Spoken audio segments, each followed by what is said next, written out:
This is a very, very heartbreaking thing, but what can we do? For our video of the day, ladies and gentlemen, they should be in classrooms chasing dreams. But many children in mining communities are instead chasing specks of gold in toxic pits. The lure of quick cash has dragged them into a deadly world of illegal mining where mercury, lead, and arsenic poisons the air they breathe and the water they drink. Now, Nanaya Ojima has more in the latest feature titled Children in the Pit, produced in partnership with O Africa.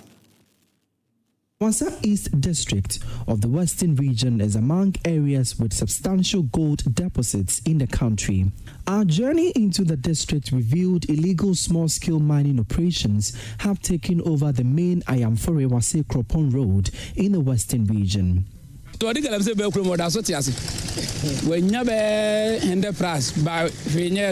Wasa Esikuma near Ikropon, I met a group of teenagers aged between 12 and 14 years. They are 10 in number, but to ease their galamsey activities, they have divided themselves into 3 and sometimes 4. The 2 leaders are in year 2 of junior high school at the local basic school, and the others are in their first year at JHS, but most of them are still in primary school. Today, in the galamsey parlance, is breaking day, a day small-scale miners in this community rest from their field activities. I met them in their washing bays close to their homes in Esikuma, where they washed the previous day's gold containing sand, which they call black.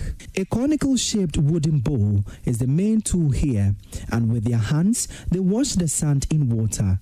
After 2 minutes of continuous washing of the sand, the gold particles settle from the sand. Mercury, the heavy metal, is dropped in the bowl, resulting in the formation of gold amalgam, which they call balls. One of the 2 group leaders, who I choose to call David, explains their mode of operations. Na omoya adwuma na ndi omo pon ya kwesi amna nim ni atete ani ehuru ni enya bia na e ba fia na ya diwe no med na to black nim na ya twi ewa na ya cheso ye yipe na ya chechire le koton amabaya no. Junior, not his real name, is the leader of the other group, who has also succeeded in getting the gold amalgam. Wait, minya 0.4.3. Bani abatama baya ni ajiska 1.3 minya 3.6 ni achene 1.5 1.5. Moko Monday to Saturday. Moko de bia. Ejise ebnadangwana yango. Nti moko bia de bia mutiminya sa 3 million. Ana etiminya 4 million.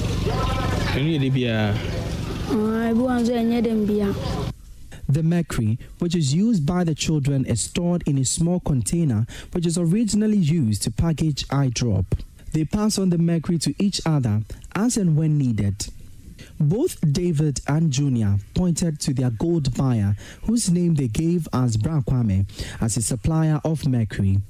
Though they have knowledge about the danger of this heavy metal, they are more concerned about the monetary gains. When you say mercury, you see that she a bit me amaya. What I no must be amo. John dem Now what in saying what mercury who am saying? You are me say a teacher ni catch say adebi ade bone eni kwan say ye rough and I see ye di gu enzem ne kodidia hwane anva nidi o say awure yanzanza ne adidi. No, what you know yes because they say we did agro. Sangi ye kwa adwuma ana makofa da shem butum say nge kwa na ye twa black ni bia na ya de atuma achi black nda ba fi. Teacher na chile say yeah any ava sama krina angu kwa kwanzanya sabia yure fini ko chedan mani e dia be yare. And still that's the age me. Na vanya juma mi na dem de bachim guru ni makoton. According to Professor Paul Poku-Sampene-Osei's research, it takes between 10 to 15 micrograms per deciliter of heavy metal ingestion into the human body to negatively affect organs. The exposure of these children to mercury could lead to its ingestion or inhalation. I've told you that adults absorb those things 15 to 20% of what ingested this mercury or heavy metals. I won't say mercury alone, heavy metals. But the child, when he ingests, is absorbed. This level of absorption is 50%. So if you took maybe fufu, which has these heavy metals contaminating the components that was made used to make the fufu, the child will absorb 50%, assuming that is 100 that was there. He absorbing 50 out of the 100 into the system. Parents of these children are aware of the dangerous ventures of their wards. Papa atoko don bande salam ngwana mko Papa na talk do ma se papa yin do. No papa si bi. Wa bia na site bo na fom na our Augustine chile no atoko don na. Nti o ko papa site na se fa na ya yo. Aya wo no me pon ska ba kwan wa. Na ande do na ade asande ya haya na ni we mu yakọ. According to the children, they are regular at school since the owners of these mining sites only allow them in after school. Dr. Eugene Ansah is a researcher at the Sheath Laboratory at the Kwame Nkrumah University of Science and Technology. Dr. Eugene Ansah fears for the future. Ghanaians, we are sitting on time bombs, which, if care is not taken in some years to come, our generation will go into extinction because we are dying gradually from acute exposure to these things. Today, I might not feel the effects, but with time, it will show off. So bioaccumulation is showing off gradually in most of us. The Mercury Act 1989 guides against the trade or importation of mercury without the requisite licensing. This feature story is sponsored by All Africa. The Wasa East District. Well, amazing, really interesting development in the Wasa East District there. And it does appear that this is not just exclusive to the Wasa East District. You seem to find a number of young people caught up in this galamsey menace across the country, especially in areas where it is predominant. You look at parts of the Ashanti region, parts of the Western region, and we understand now it's even going all the way to the Upper East and Upper West region. And as recent as yesterday, government spokesperson Felix Kwachiofosu was making disclosing that government has intensified effort to try and even clamp down on galamsey in Bole Bamboi, which is the president's very hometown. So it's telling what we are dealing with as a nation. It gets even more worrying when you see young people abandoning school and pursuing this. But the impact on the environment, the impact on our land, on the forest, on water, on the air, and even these young people is dire. And that's why OA Africa has been on this. OA Africa has been on this. And in studio with me, I have Jacinta Atakora, who is the head social worker at OA Africa, and also Akpene Fatima Mordzifa, who is also part of the communications team. Guys, thank you very much for coming. I hope you are doing well. Welcome. Thanks for having us. Amazing, amazing. Let me just start with you, though, Jacinta, briefly on this documentary you see. You are a social worker. When you see things like this, how do you feel about it? What goes to your mind? It's really appalling. Children are supposed to be safe. Our children are our future. And seeing children engage in galamsey is something that shouldn't happen in Ghana. We know the devastating effect of galamsey on our environment, on the health of people, and the development of the citizenry. But what saddens my heart is us involving our children also So it should not happen. We should get the children out of this poisoned environment because it has a devastating effect on their health, their education, and their development. Most children are out of school. Children in this galamsey area, they don't even go to school because they love the money and they think that is going to help them. So we should all come together and solve this menace. We cannot allow that to continue. You talk about them loving the money, and in the documentary we hear that the young man say he makes close to 400 Ghana cedis a day. Yes. 400 Ghana cedis a day, and I heard my colleagues actually reacting to that. 400 cedis sounds like good money, but let me come to you, Fatima. It begs the question why these young people get into this, menace. To what extent does the economic condition of the area of their families influence their decision to get into this kind of menace? So normally when you visit those communities, their living standard is very, very low. So mostly it's poverty that is driving most of these children into those galamsey pits. It has become like a normal habit.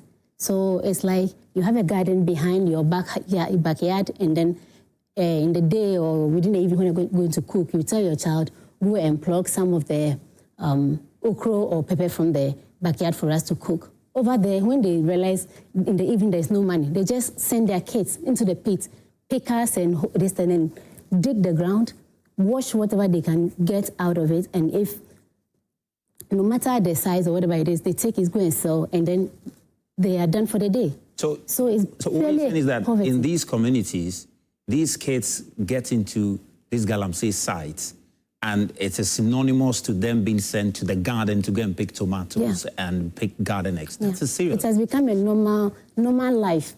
It's their normal way of living, and they don't see anything wrong with it. The way they even handle the mercury, you can see it from the video, the way they even handle the mercury is like playing with a pencil and crayon, So they have actually replaced the books that they're supposed to be learning, and then the pencils that they're supposed to be using to create their future with mercury and pickers, So it's purely poverty. It's poverty that has pushed some of those kids into that kind of living condition. And mostly, when you go to school, you see your friends being able to buy things that they can afford or they like or they want. And children always want more or learn from their friends by what they see. So when they are not getting that, they go to school and they are not getting that, they will do whatever they want to do or what it can take them to get what they want. So in the video, one person said, when I'm going to school, I don't get enough. So I go to the galamsey site and then get 400 or 200 or 100 for the day, and I add it to whatever my father or my mother gives to me, and then I'm okay, you see. So in as much as sometimes they know that the education, they are lagging behind in education, the means to also get there is not there. So actually it's a national crisis, it's a humanitarian crisis that everyone needs to get on board. The government needs to come in so that the children can be saved out of this disastrous environment. I mean, and Jacinta, you hear Fatima talk about the fact that these kids, one narrating a situation where the mother, the parents are unable to give him or her sufficient funds to go to school. So he has to resort to galamsey to get additional money so that they can go buy their pencils, buy their books, afford lunch during break, etc. Clearly, we have an issue of, like he says, low income among most of these families. So if we want to address it, we want the government to intervene and help, particularly the parents, the families, so that these kids could be kept out of these pits. What kind of initiatives can the government roll out to help these families to improve their income? Okay, so before we even talk about the income, there should be an advocacy. Children are handling this mercury. They don't know the effect of it. They don't know that it has an effect on their health.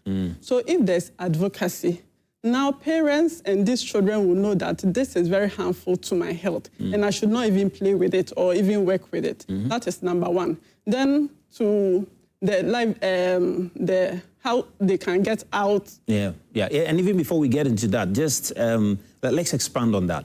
the effect of some of these things, you know, the effect on them. And especially for children, it's understandable that the immune system is not as strong as the parent. You know, they are not developing their immune system. So if they're exposed to this, the dangers are even more dire. Can you tell me more about, you know, what these kids are likely to suffer if they continuously expose themselves to, you know, these lead and arsenic poisonous substances? So in the documentary, it's shown that children who are exposed to this mercury poisoning have an effect on their kidneys and their liver. There's a professor at University of Ghana who has conducted a lot of research in this area, and it's so evident, and everything is in the documentary. As young as they are, they stand a chance of damaging their liver, their kidney. Yes. And there have been cases that has been reported at Kolebu, at Kumasi. Cat. Yes. Wow. There have been issues. So we have to. The kids we see in the documentary, you're talking about 10, 11, 9, 8, and as young as that, having your liver, your kidney damaged, then we are not doing enough as a country, because if you know this is the danger that we are exposing our young people to, then clearly the fight against galamsey, we need to intensify. We need to take it to a different level. It's very serious. And not just the younger ones, even those that are in the womb yet to even come out. The unborn ones. The unborn ones are even suffering from those toxins. You know, so we have a medical doctor coming from Kumasi. He'll be joining us on the forum on tomorrow. All right. So there have been evidence that some babies that have been born had multiple deformities.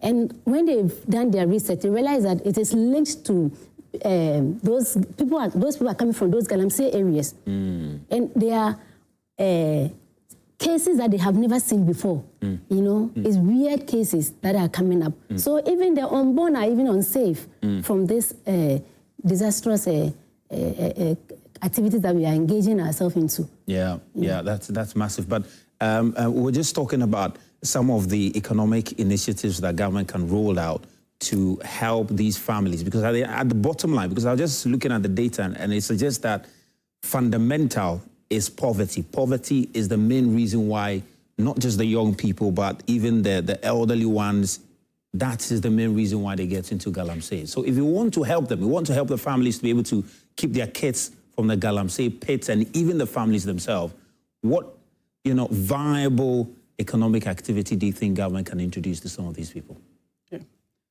So since the main issue is about poverty, people not having their source of livelihood met, then the government has to come in if we need to set factories, because people are engaging in farming. Usually these areas, most of them are engaged in farming, and now they are using their farmlands to engage in these galamsey activities. So the government has to step in if there's the need to make these factories available to them. It should be set up so that they can be employed and work and have some income to care for their children. Also, I believe it's not the work of the government alone in this situation. Donors, people who are donating to Ghana, NGOs, CSOs, they should all come on board so that donors who can afford or who are willing to support Ghana should rather come and support families so that they can have some livelihood, they can have some income to care for their children. Like All Africa, we have seen the need to do that. So after this advocacy program, we are going to places where there's this galamsey activities going on. And we will try and see if we can meet some of these children and their families and support them economically. Amazing. You want to add something to that, Fatima? Yes. So in terms of helping families to come out of this poverty in order to prevent them from going into dangerous activities, it's a national call. It's a national call. Everyone has to get involved. As the NGOs are playing their parts, we are doing our parts. Because this very program is a collaboration of all other NGOs coming on board. And we are all coming to add our voice to it. But then we need the philanthropists out there as well. Those who they have other ways of spending their money, but then they can also channel it to cases like this, to issues like this. Visit galamsey communities, rescue children, families, and support them. What do you need? Why do you allow your kids go into that pit? Do you know the implication on it? You can even give individual counseling, all right? Educate them bit by bit, because most of the time they don't even understand for them they are living. You get it? So apart from the education and then the counseling and guidance, the monetary aspect also has to come in so that we can help them. Even if it means moving them from that community entirely to a different community, which might be very costly, but it's necessary. We do it so that we can save the future of those kids, because the children are our future. And if you fail them, they will rise up against us. They will take machete, the pickers they are using to dig the ground. They use these pickers after us because we have failed them. So it is a lot needs to go in. I absolutely love the passion with which you're approaching these issues. I could see the passion written all over your faces, and I think that's what we need to try and address this issue, because it's worrying when you see young people who are supposed to be in the classrooms in the pits trying to find gold simply because they're looking for some money to buy pencils, to sometimes even some of the money they get, they used to take care of their own parent. And it's really shocking. But finally, let's talk about the event that's coming up. Understand that's coming. When is it happening? Is it on Friday? It's tomorrow. Tomorrow, great. 30th of July. Great, 2025. great. Talk to me about it. What's going to happen? Where is it taking place? Okay, so it's taking place at Amegashi Auditorium, University of Ghana Business School. It begins at 8 o'clock in the morning, and by 2 we are done. And we seek to bring together interesting or stakeholders who are interested in this issue. So we are looking at having CSOs, NGOs, government officials, chiefs. We are looking at having environmental protection experts, health experts, Ministry of Gender, Children and Social Protection. We are looking at having Department of Social Welfare, the police and everybody on board. And we are there to come together to solicit ideas, discuss these menace, how we can solve the matter, because it's really bad and we need to get the children out. And we are to come together, think about it, and know the most effective way we can do this to get our children out of galamsey pits. Is everybody invited to this event? Anybody can tell? Yeah, it's a national call. So it's a national NGO forum. And we are inviting the whole nation, the states, to come and join us, raise our voice, so that at the end of the day, we can come up with a decisive and demanding action in order to get the governments and together with the communities, find a solution to this crisis. Yeah, amazing.